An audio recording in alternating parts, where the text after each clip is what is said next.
Family and community play a significant role in the language development processes of the children and promote the mindset for higher education processes. The family is the primary caregiver of children, shaping and nourishing the thought processes. On the other hand, the communities are the first exposed environment of the companies. The families are responsible for shaping the competence of a child to speak in the mother tongue.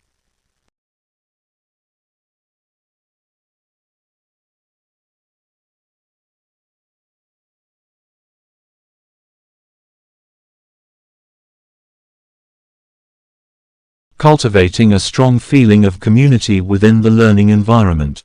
In addition, students encountering difficulties pertaining to language acquisition or cultural adjustment can access counseling and support services, which are widely accessible.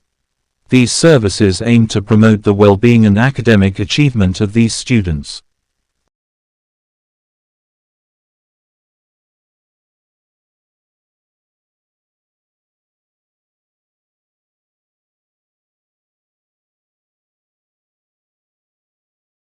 The primary exposures of the children are also ensured to be the same language speaking so that strategic mental growth can be supported.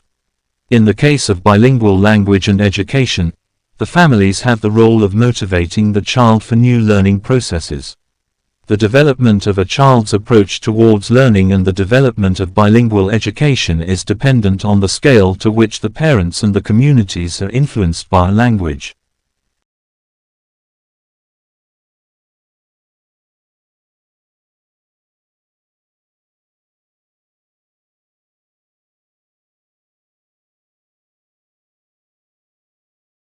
The adoption of this complete mini-bilingual program aims to empower our varied student group. Through the incorporation of critical literacy, cultural comprehension, and language competency, our educational environment fosters a supportive atmosphere in which students can flourish intellectually, linguistically, and culturally.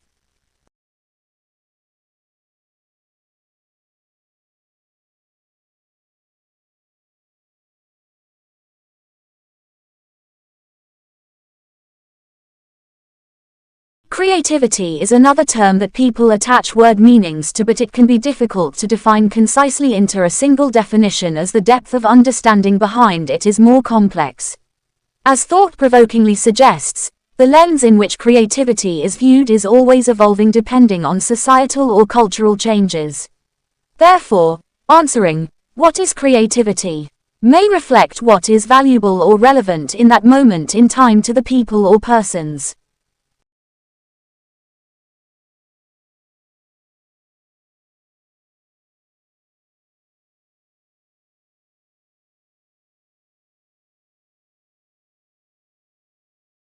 About 5 years ago, I began teaching at a 5-form entry primary school in East London as a Year 2 teacher with my own classroom responsibilities.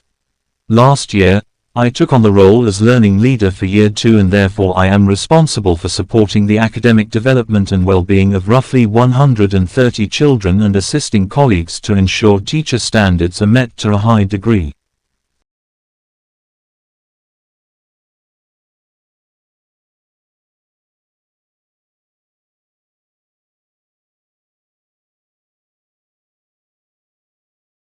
Teaching and learning has the opportunity to explore more deeply into a subject which enables children to be more inquisitive through questioning and personal inquiry from the theme. This is a new journey for the school and we are truly still at the start of it. Nevertheless, there is a sense of freedom to explore creativity within the classroom.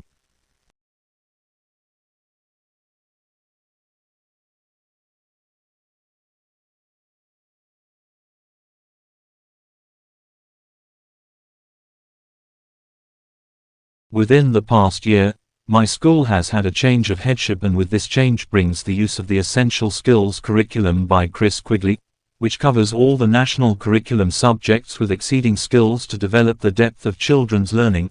Currently, my school's curriculum follows a thematic approach to teaching and learning anchored with a core text connected to the theme and with subjects integrated, linking it all back together.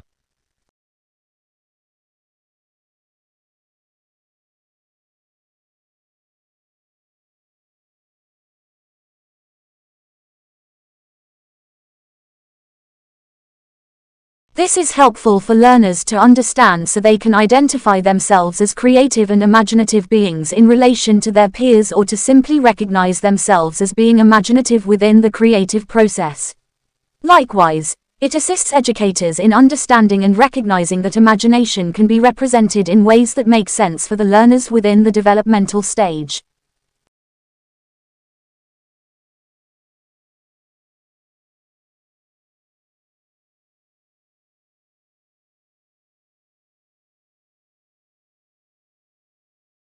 From creativity brings about imagination and innovation.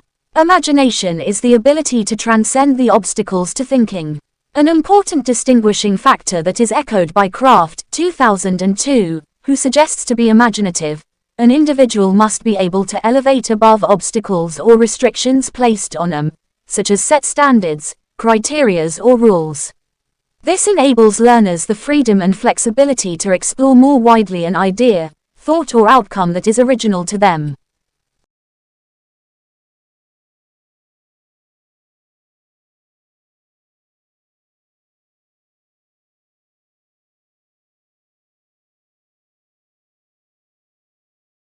The curriculum should enable pupils to think creatively and critically, to solve problems and to make a difference for the better.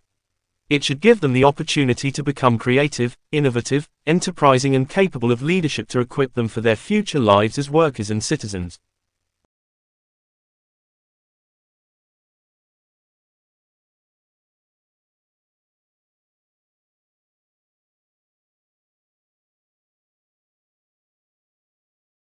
Acting in this manner involves trust in the process, in oneself to take risks, and in the congenial learning environment that respects both.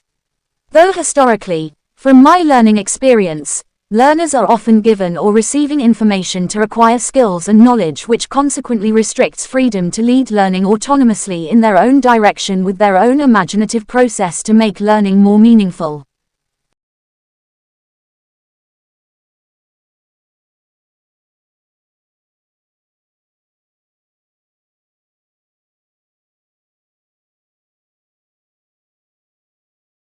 The Arts Council of England asked the NFER to summarize recent research and theory on creativity in early childhood. The work entailed a selective review of research and theory published between 1988 and 2000 and resulted in a briefing paper on the subject. This article sets out to update the earlier paper and to identify some of the principles involved in helping young children to develop their creativity in early years settings.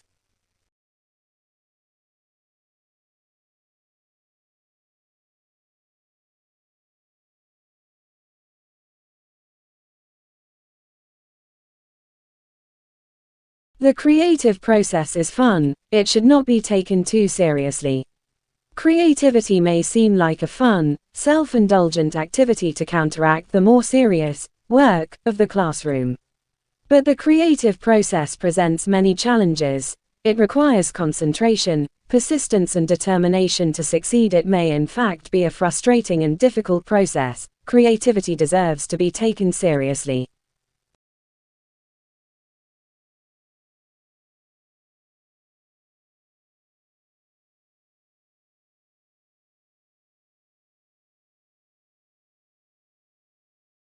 Children do benefit from free play and unstructured arts activities. But left entirely to their own devices, children's play and artwork can become routine and repetitive.